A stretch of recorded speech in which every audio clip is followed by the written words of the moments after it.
Page number 355, page number 355।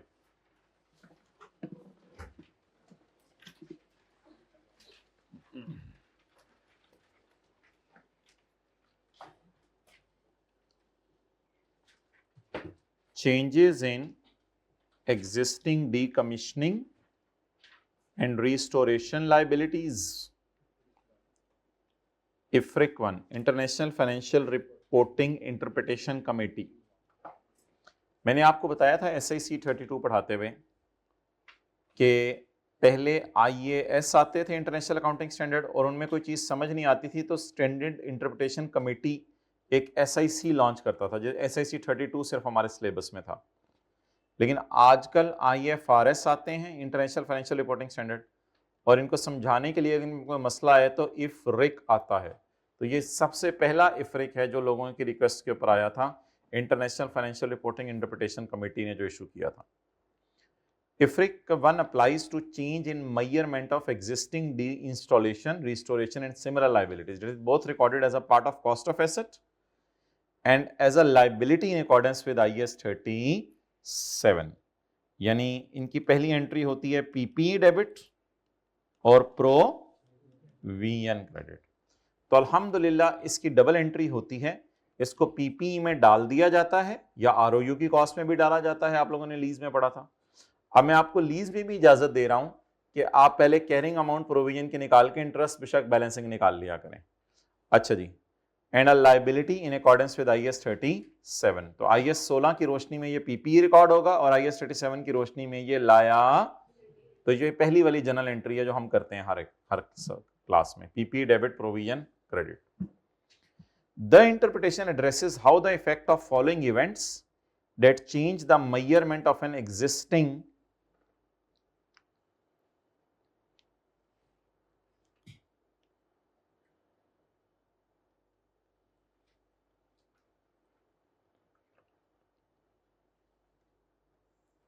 change the measurement of an existing amount। तस्वीर खींच दो इसकी।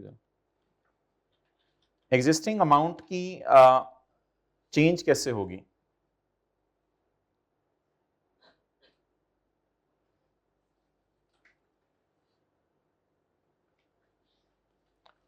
प्रोविजन के चेंज होने की 3 वजूहात बताएं। प्रोविजन के चेंज होने की 3 वजूहात बताएं। प्रोविजन के चेंज होने की 3 वजूहात। एक वजह है प्रोविजन के चेंज होने की डीकमीशनिंग का एस्टीमेट रिवाइज होना, दूसरी वजह है डिस्काउंट रेट, और तीसरी कॉमन और बड़ी वजह है वक्त का गुजरना, पैसेज ऑफ टाइम। तो कितनी दफा प्रोविजन हिलाएंगे? 3 दफा। अगर कभी ये हो जाए या कभी डिस्काउंट, वो हमारे सवाल में चेंज नहीं हुआ, या टाइम गुजर जाए। टाइम गुजरने पे तो सबसे बड़ी एंट्री होती है इंटरेस्ट डेबिट प्रोविजन क्रेडिट। तो प्रोविजन 3 दफा हिलती है। ये इंटरप्रिटेशन इसको डिस्कस करती है। A change in the estimated outflow of resources embodying economic benefits required to settle the obligation। जैसे कि आज क्वेश्चन नंबर हमने कौन सा किया है? 4। तो उसमें फिगर 330 से बढ़ के 550 पे चली गई थी। तो एस्टिमेटेड आउटफ्लो में चेंज आ गई थी। ये पेज नंबर किस पे किया हमने? 359 पेज। या कभी कभी सवाल में ऐसा भी हो सकता है कि change in market based discount rate, market का डिस्काउंट रेट चेंज हो जाए। और तीसरी वजह जो मशहूर जमाना है, पैसेज ऑफ टाइम। इसकी एंट्री जरूर लिखें, इंटरेस्ट एक्सपेंस डेबिट और प्रोविजन क्रेडिट। तो प्रोविजन के हिलने की 3 वजूहात बताएं। Change in estimated outflow of resources, मजदूर ज्यादा या कम पैसे मांग लें। चेंज इन डिस्काउंट रेट, और तीसरी वजह पैसेज ऑफ टाइम। तो ये इंटरप्रिटेशन इन 3 चीजों को डील करती है। बाकी अल्हम्दुलिल्लाह आपको पता है, कॉस्ट मॉडल में अगर गम खुशी, गम खुशी, गम लाइबिलिटी बढ़े तो कहां जाती है? कॉस्ट मॉडल में, कॉस्ट मॉडल में, कॉस्ट मॉडल में, एसेट में। और अगर खुशी आ जाए तो एसेट को कम करते हैं ताकि फ्यूचर की डेप्रिसिएशन कम हो जाए।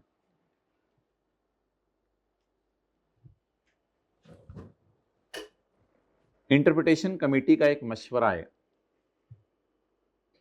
कहते जब ये एंट्री करना ना तो एसेट को बढ़ा रहे हो,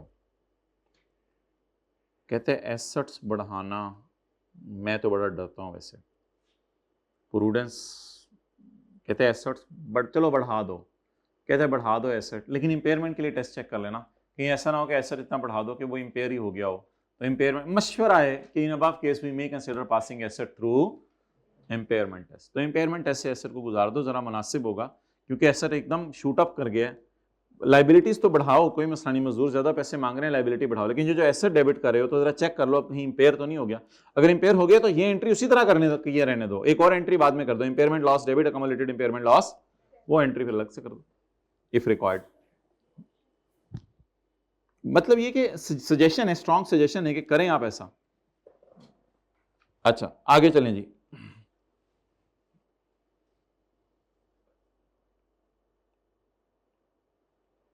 आगे पढ़ें जी। एक ना मसला आता है कि कभी कभी एक ऐसा सिनेरियो हो जाता है बड़ा अजीब सा,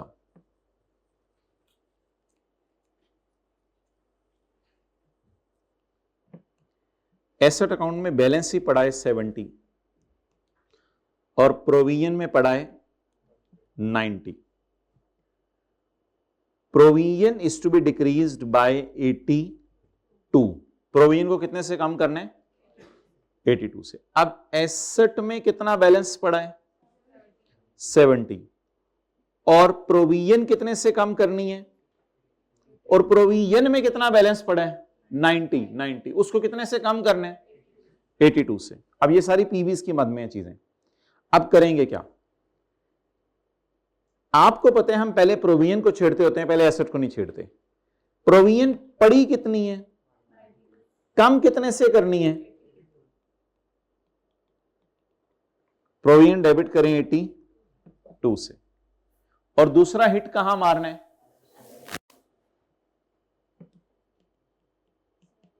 यानी नंबर 1 पे हम ये करते होते हैं, नंबर 2 पे एसेट हिट मारते हैं। कर सकते हैं, क्यों? एसेट की वैल्यू सिर्फ कितनी है? हो सकता है इंपेयर हो गया हो, पीछे कोई मसला हो गया हो, कुछ हो गया होगा, एसेट बेचारा पहले ही मरा पड़ा है, पहले ही 70 पे पड़ा है। अब क्या करें? अब इसके 82 को तो नहीं कर सकते ना, 82 तो नहीं कर सकते। अब मजबूरी में क्या करेंगे?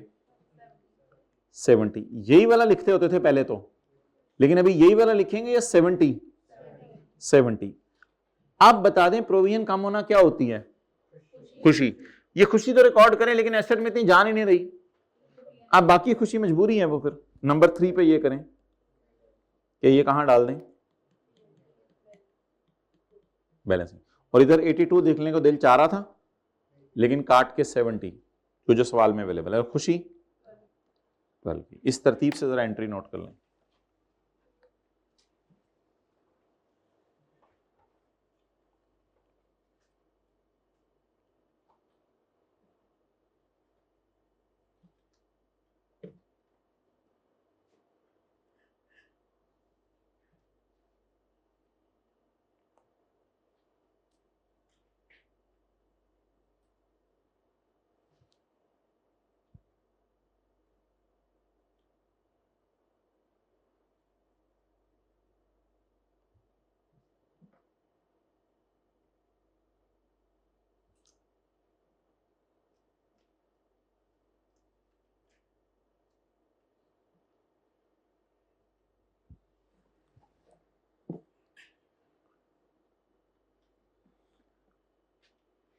अगर कभी मजदूर बहुत कम पैसे मांग लें और आपको ज्यादा खुशी हो और एसेट अकाउंट में उतनी जान ही नहीं है, तो क्या करें? इन above case if asset falls below 0, अगर आप 82 कर देते तो एसेट क्या हो जाता? Fall below 0, then the excess is recorded as income in P&L।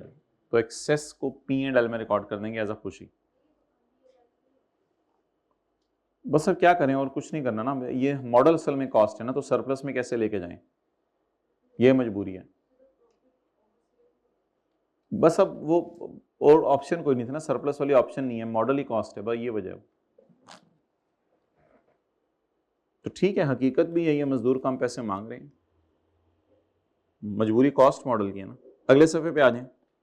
ये एंट्रीज तो मैंने आपको कल करवा दी थी। नॉर्मल केसेस में क्या एंट्री होती है, पहले से सरप्लस लॉस पड़ा हो क्या एंट्री होती है, ये एंट्रीज कल आप लोगों को मैंने उस पर करवा दी थी।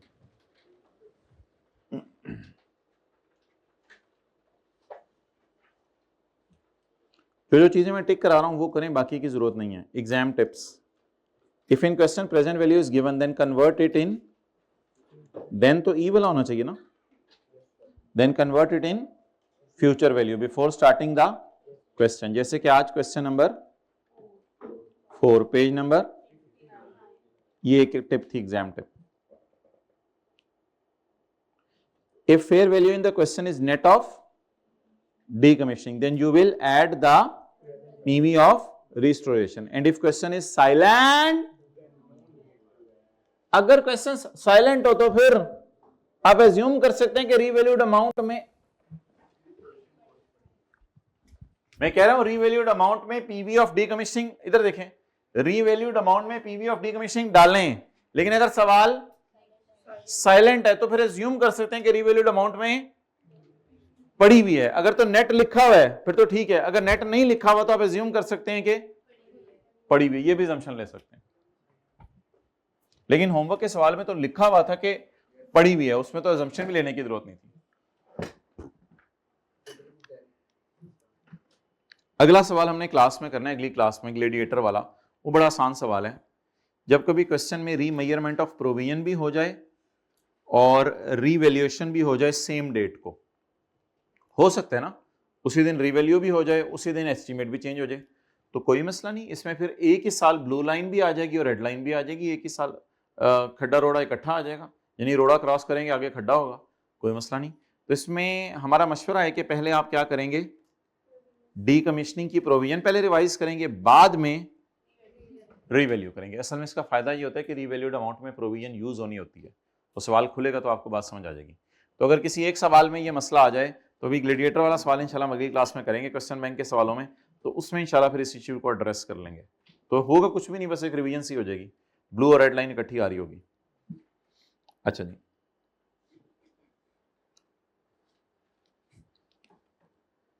Unwinding of discount is recorded in P&L as a finance cost as it occurs. Discounted figure कितनी है? 120।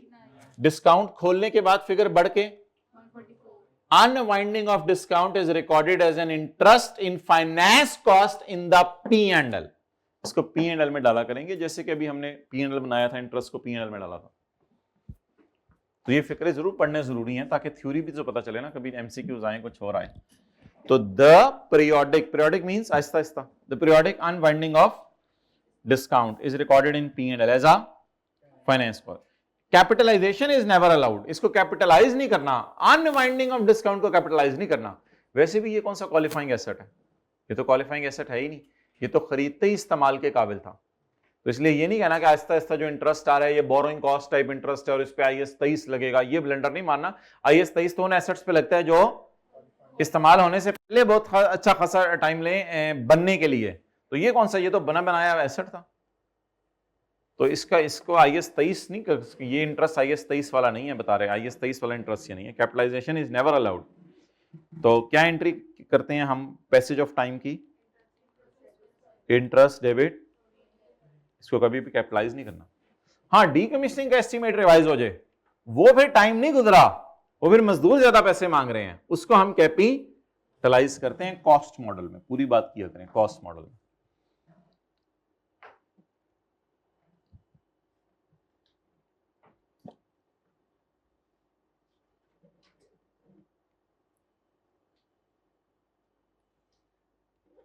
अच्छा जी, the change in revaluation surplus arising from a change in provision is separately identified and disclosed.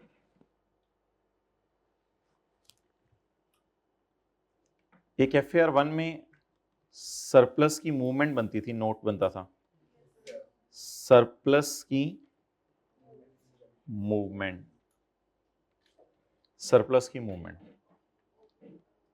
मिसाल के तौर पे opening है 10 रुपए और रिवैल्यूएशन सरप्लस आया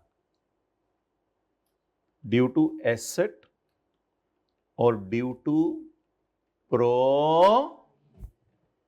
एसेट भी महंगा हो गया, इस वजह से भी सरप्लस आ सकता है, और मजदूरों ने कम पैसे मांगे तो प्रोविजन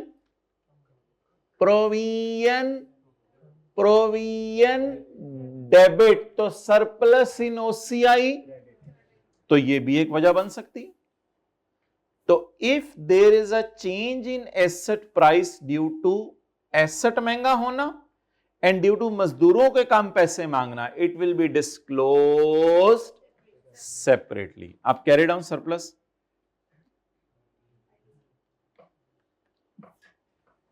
ये तो FAR 1 वाली खुशी है, एसेट महंगा हो गया, और ये FAR 2 वाली खुशी है, मजदूरों ने कम पैसे मांगे हैं। एंट्री बनी है प्रोविजन डेबिट सरप्लस क्रेडिट, इसलिए सरप्लस बढ़ा रहा हूं जी।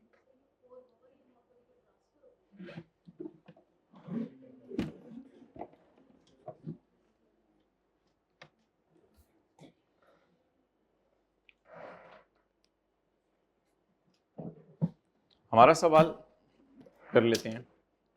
2012, 13, 14 रिवैल्यूएशन सरप्लस की मूवमेंट, क्या नाम रखते थे उसमें FAR 1 में इस नोट का? मूवमेंट इन रिवैल्यूएशन सरप्लस, और जो रिटेन्ड अर्निंग शिफ्ट होती थी वो भी यही शो करते थे, जाहिर बात है। अच्छा, अब मूवमेंट इन सरप्लस तो कुछ भी नहीं है यार, ये जो statement of change in equity बना के आए हैं वही तो मूवमेंट इन सरप्लस होती है। ये जो statement of change in equity में बना के आए हैं यही तो मूवमेंट इन सरप्लस होती है। अब एंट्रीज करके देख लें जरा, तो चलें टाइम लग जाएगा, सवाल पूछ लिया। एंट्रीज मूवमेंट इन सरप्लस मेरा नहीं ख्याल वैसे मांगेगा स्टेज पे, सरप्लस की एंट्रीज करके अब देख लें। बोलें एसेट डेबिट सरप्लस इन, एंट्रीज करके करेंगे और क्या करेंगे? एसेट डेबिट सरप्लस इन ओपनिंग और चेंज, क्या लिख लेते? इंक्रीज डिक्रीज लिखते थे, अरोज या एडजस्टेड, और ट्रांसफर अलग से लिखते थे। और अरोज एडजस्टेड में दो रीजंस, एसेट की वजह से, और ये मैं कह रहा था अलग अलग शो करना है। अब ओपनिंग सरप्लस तो कितना है? 0। अब एंट्रीज करें, रिलैक्स हो जाए, आप फिर टाइम जाया करना तो रज के करें। कोई मसला नहीं, अच्छा सवाल था। एसेट डेबिट सरप्लस इन OCI, ये एसेट महंगा होने की वजह से रेड मार्कर, ये एसेट महंगा होने की वजह से कितना? 21.67।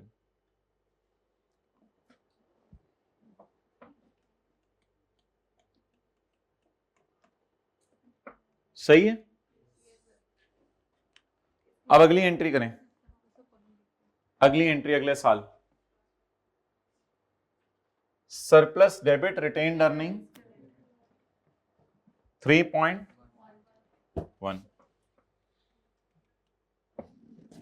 वही जो भी स्टेटमेंट इन इक्विटी में करके आए हैं, surplus debit retained earning credit. अच्छा, इसी साल अभी रहे, एंट्री बोले प्रोविजन क्रेडिट P&L सरप्लस, ये अब ब्लू मार्कर की वजह से आया। अब इसको आप कहां शो करेंगे? प्रोविजन की वजह से, ये तो चेंज इन एस्टीमेट की वजह से आया। कितना? 18.57।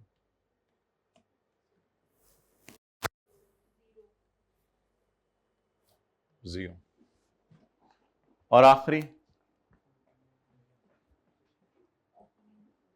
अब कुछ भी नहीं, सरप्लस कर रहे, इधर देखिए ना, सरप्लस क्रेडिट रीवैल्यूएशन की वजह से या चेंज इन एस्टीमेट की वजह से? इसको सेपरेटली शो करें, सेपरेटली डिस्क्लोज करें। कितना? 0.36।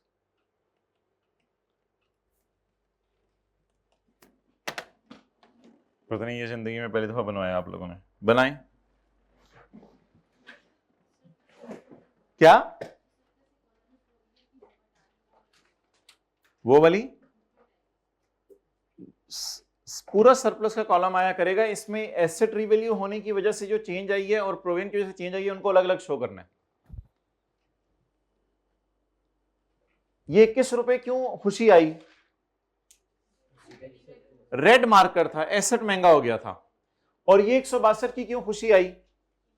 मजदूरों ने कम पैसे मांगे थे। तो इन दोनों को अलग अलग शो कर दें बस। अरोज के दो हिस्से कर लें।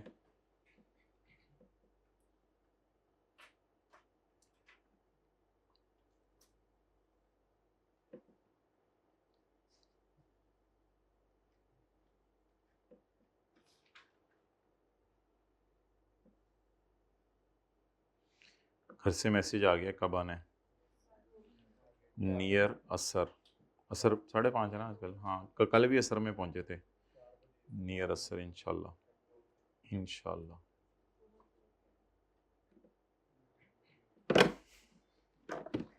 Okay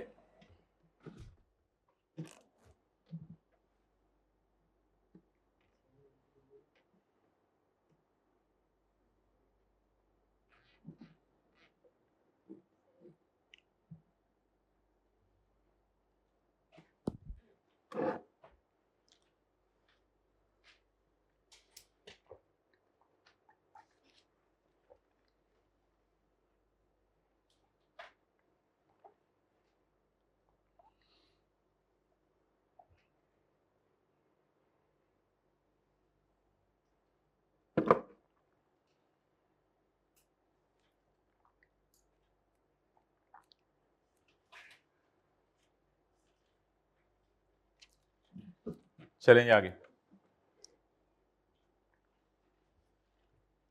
The change in surplus arising from change in provision, and change in provision is separately identified as disclosed. Provision वाला अलग दिखाएं, यानी एसेट वाला अलग दिखाएं और प्रोविजन वाला अलग दिखाएं।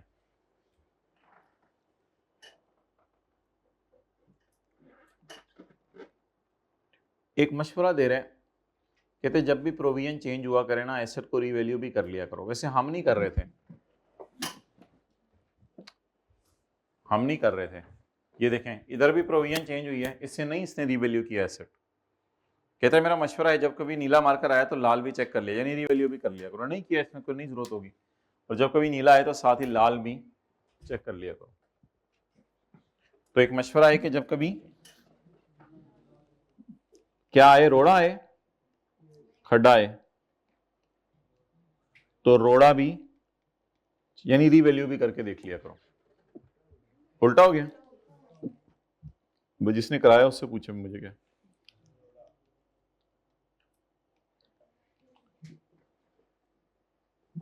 ये 0.4 काट दें।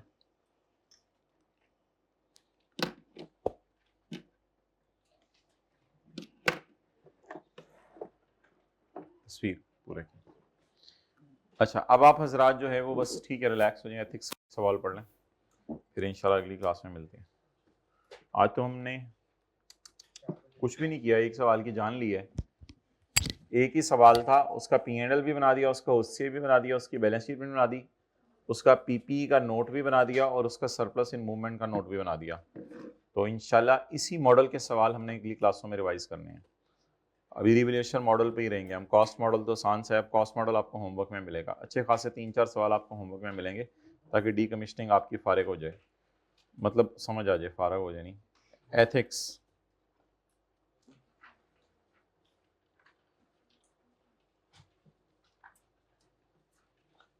अच्छा जी, आज हमारा आखिरी सिनेरियो है and that is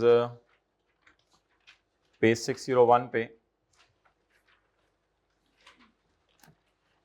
employee use कर रहा है कॉन्फिडेंशियल इंफॉर्मेशन, एम्प्लॉय यूज कर रहा है कॉन्फिडेंशियल इंफॉर्मेशन फॉर हिमसेल्फ, अपने लिए, और हिज फ्रेंड और हिज फैमिली मेंबर। आप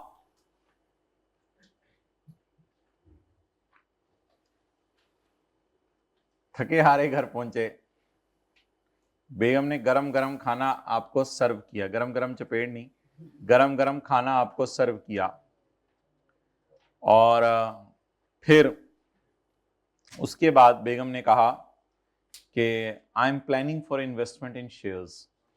आपने कहा nice, so can you please tell me what is the profit of Honda Atlas car where you are working. जहां तुम नौकरी कर रहे हो तो वहां पर जो है वो प्रॉफिट क्या आ रहा है अभी, तुम्हें तो पता ही होगा ना, तुम्हें तो पता ही होगा ना, चाय मैं ला रही हूं अभी, तुम्हें तो पता ही होगा। अब क्या करें, बेगम को तो थोड़ा बहुत हमें बता, मैं पूछ रहा हूं बताना चाहिए नहीं बताना चाहिए, आवला नहीं बताना चाहिए। तो ये कॉन्फिडेंट, क्या कह रहे हो, इसकी है नहीं, किसको बताएगा, आपकी है अल्हम्दुलिल्लाह। अच्छा, तो इसलिए मेरे भाई ये कॉन्फिडेंशियल इंफॉर्मेशन आपको नहीं बतानी चाहिए। थोड़ी देर बाद उस दोस्त का फोन आ गया जो रोजाना आपको आपके हॉस्टल से लेके कॉलेज तक छोड़ता था, और पूरे सीए पास कराने में सबसे मेन रोल उसका है, हमेशा आपको समझाता था, जो मसला आता था घर से आपके लिए रोजाना खाना बना के लाता था। उसका भी फोन आ गया कि बताओ प्रॉफिट कितना आ रहा है, और वो कहेगा कि बस कॉल पे ही बता दो, ना कोई वॉइस नोट होगा ना रिकॉर्ड रहेगा, किसको पता चलना है, बस कॉल पे ही बता दो, टेक्स्ट मैसेज भी ना करो। नहीं बताने, जवाब देखे, नहीं बताना चाहिए, जवाब होना चाहिए, नहीं बताना, नहीं बताना चाहिए, नहीं जवाब होना चाहिए। तो अब ऐसी सूरत में अगर आप बता देते हैं तो आपने दो चीजें वायलेट कर दी हैं, कॉन्फिडेंशियलिटी, और आपने ऐसी हरकत की है जिससे प्रोफेशन के नाम पर आंच आएगी। लेकिन प्रोफेशनल बिहेवियर में ना दो चीजें लिखी हुई हैं। प्रोफेशनल बिहेवियर की अगर आप डेफिनेशन जाके पढ़ें, तो मैं भी पढ़ाऊंगा, उसमें दो चीजें लिखी हुई हैं। लॉज को वायलेट करना भी प्रोफेशनल बिहेवियर नहीं है, और प्रोफेशन को डिसक्रेडिट करना भी प्रोफेशनल बिहेवियर नहीं है। अब कॉन्फिडेंशियलिटी में आईकैप सॉल्यूशन में अक्सर ये डाल देता होता है कि प्रोफेशनल बिहेवियर आप में नहीं है, क्योंकि आप इनसाइडर इंफॉर्मेशन को लीक करने के, अगर पाकिस्तान में कोई लॉज बने हुए तो उन लॉज को भी ब्रेक कर रहे हो। तो सॉर्ट ऑफ लॉज को ब्रेक करना भी यहां आप लिख सकते हैं कि लॉज ब्रेक हो रहे हैं। प्रोफेशनल बिहेवियर की हेडिंग पढ़ते हैं जाके, प्रोफेशनल बिहेवियर के अंदर जो है वो दो चीजें दी हुई हैं, उनको देखते हैं। प्रोफेशनल बिहेवियर में जो दो चीजें दी हुई हैं,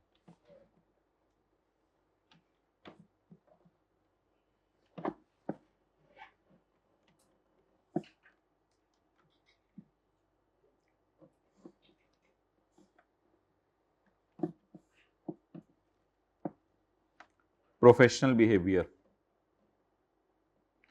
An accountant shall comply with the relevant laws and avoid any conduct that miscredit the profession. और confidentiality का तो मसला है ही इधर। तो let's start past paper question number 2 and 6। अच्छा, इसमें सेल्फ थ्रेट तो सेल्फ इंटरेस्ट थ्रेट है, वो आपकी बीवी है, आपका दोस्त है, तो आपकी दोस्ती स्टेक पे पड़ जाएगी, आपका रिश्ता आपका रिश्ता स्टेक्स पे पड़ जाएगा, स्टेक्स खाएंगे आपका रिश्ता स्टेक पे पड़ जाएगा। अच्छा, रिलैक्स हो जाए ना, अब तो कुछ भी टेक लगाए, अगली सारी क्लास इंशाल्लाह टेक लगा गई होनी है सारी। अब कोई अल्लाह का शुक्र है कोई ऐसी चीज़ नहीं है, बस हम चीज़ें इधर उधर खोलते रहेंगे, रिवीजन होती रहेगी। रिलैक्स हो जाए प्लीज, 4:30 साढ़े 4 बजे तक के लिए रिलैक्स हो जाए, टेक लगाओ।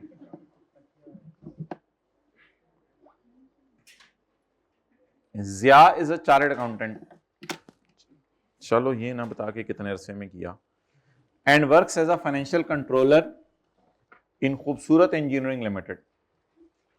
खूबसूरत engineering is currently considering the purchase of top storage limited. तो यूनिक इंजीनियरिंग लिमिटेड एक कंपनी है जो एक छोटी कंपनी को खरीदना चाह रही है जिसका नाम है टॉप। तो हम बड़ी कंपनी है, जैसे मिसाल के तौर पे मैं आपको मिसाल दूंगा, हम पीटीसीएल हैं, ईद के बाद जो हमने कंसोलिडेशन शुरू करनी है, हम पीटीसीएल हैं और हम एक छोटी कंपनी यूफोन को खरीदना चाह रहे हैं। पीटीसीएल तो एक नाम है, यूफोन है उसके मुकाबले में तो इतनी बड़ी कंपनी नहीं है, और पीटीसीएल ने यूफोन के शेयर्स खरीदे हैं, हकीकत भी यही है, कभी आप जाके देखें। तो जिया इज अ चार्टर्ड अकाउंटेंट, तो यूईएल एक बड़ी कंपनी है, ये छोटी कंपनी खरीदना चाह रही है, and Zia is a member of a team. Zia उस टीम का पार्ट है जो कि निगोशिएशन कर रहे हैं इस वक्त टॉप स्टोरेज की मैनेजमेंट से कि हम टॉप स्टोरेज को खरीदना चाह रहे हैं। After becoming aware of future acquisition, future acquisition का पता चल गया हमें कि अब ये इंशाल्लाह खरीद लेने हमने, तो जिया ने खुद ही खरीद लिए 10 लाख शेयर टीएसएल के, क्योंकि उसको पता है कि यूईएल बड़ी कंपनी है, उसमें मैं एम्प्लॉय हूं। जब यूईएल का हाथ पड़ने टीएसएल पे, तो टीएसएल के बारे में भी लोगों ने कहना है कि ये भी अल्लाह का शुक्र है अब मजबूत होगी, अब तो मजबूत हाथों के अंदर ये कंपनी आ गई है। इस वजह से इसने टीएसएल के शेयर खरीद लिए, अपने नाम के नहीं, अपनी बीवी के और अपने बेटे के नाम के। तो briefly explain how Zia is in breach, briefly बताएं जिया कैसे ब्रीच कर रहा है fundamental principle of ICAP code of ethics. Also explain the potential threats that may be involved in the above situation, ऊपर वाली सिचुएशन के अंदर। चलें जी निकालें, लिखना शुरू करें आप लोग।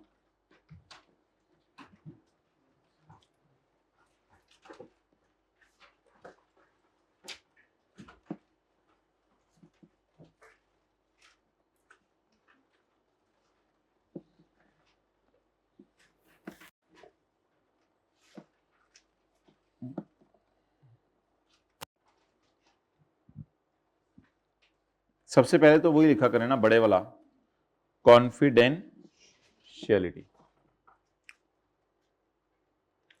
लिखें। Zia is in breach of fundamental principle of, because Zia is mental, Zia is in breach of funda, कौन सा funda? Mental, fundamental principle of, Zia is in breach of fundamental principle of confidentiality. पहली वाली लाइन लिख दें, पहली वाली लाइन लिख दें। A CA, यहां से उठा के लिखे ना, A CA shall ensure the confidentiality of information acquired in business and professional relation। बस इतना सा काफी है।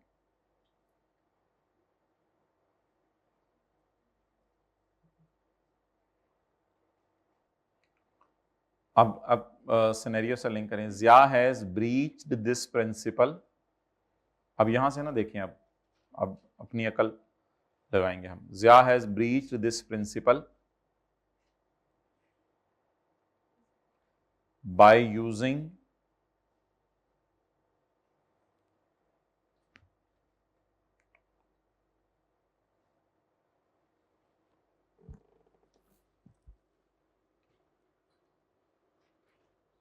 confidential information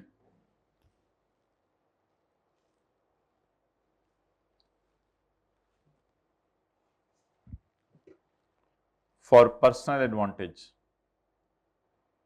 by using confidential information for personal advantage, that is buying the shares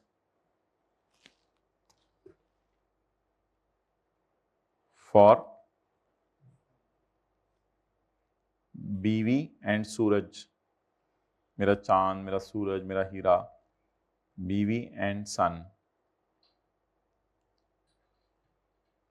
अगली हेडिंग दें, प्रोफेशनल बिहेवियर। कॉन्फिडेंशियलिटी की heading नहीं दी थी, दे देनी थी ना।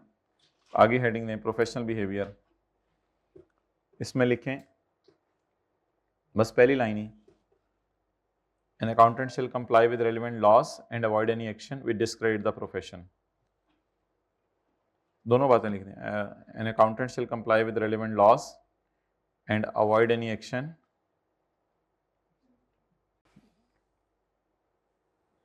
that discredit the profession.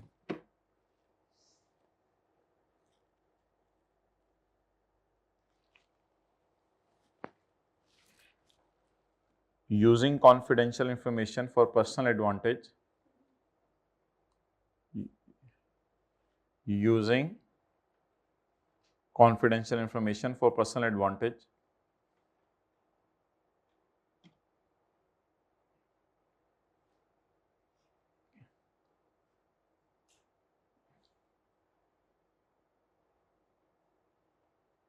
can be a non-compliance of laws and regulations. Can be a non-compliance of laws and regulations.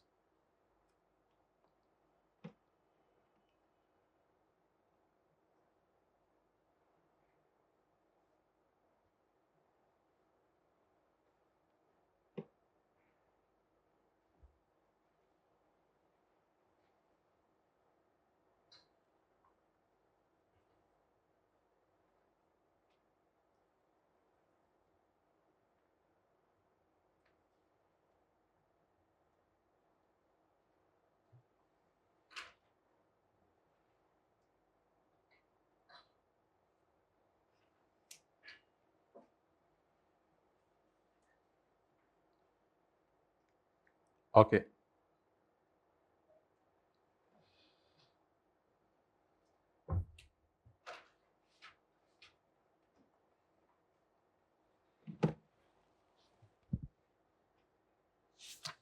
Next सवाल की अगली रिक्वायरमेंट पढ़ें. क्या? हाँ लिखें. पोटेंशियल थ्रेट्स इन्वॉल्व हेडिंग दें. पोटेंशियल थ्रेट्स इन्वॉल्व बस सेल्फ इंटरेस्ट ही है.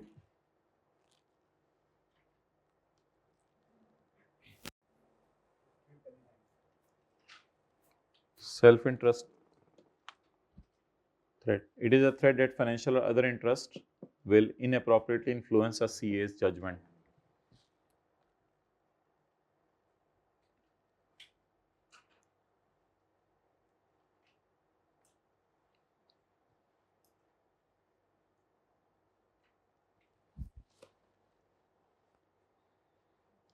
अच्छा आप फिक्रा जरा बनवाए कोई शुरू करके यहाँ से. Zia faces a self interest threat.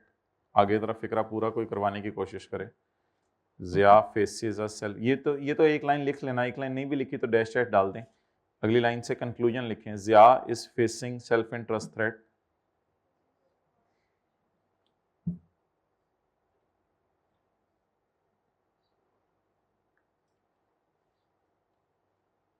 जी बताएं, को फिक्रा पूरा करवाएं.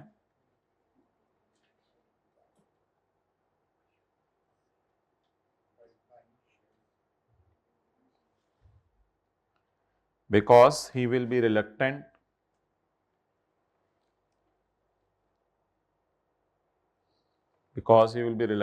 to take decision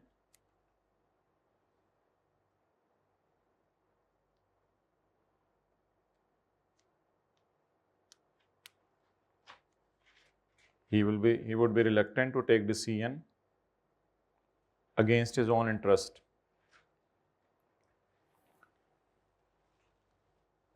डिसीजन किस चीज का?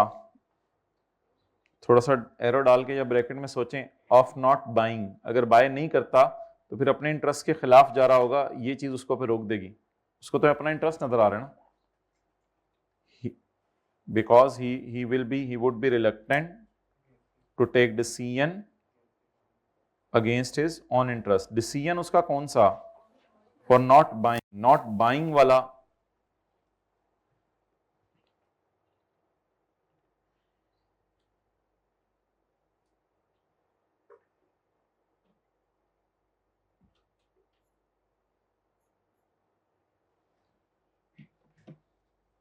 ठीक है जी. अच्छा अब 1 मिनट ले दें बस अगला सवाल पढ़ के, फिर जो है वो उसको अगली क्लास में सॉल्व करते हैं।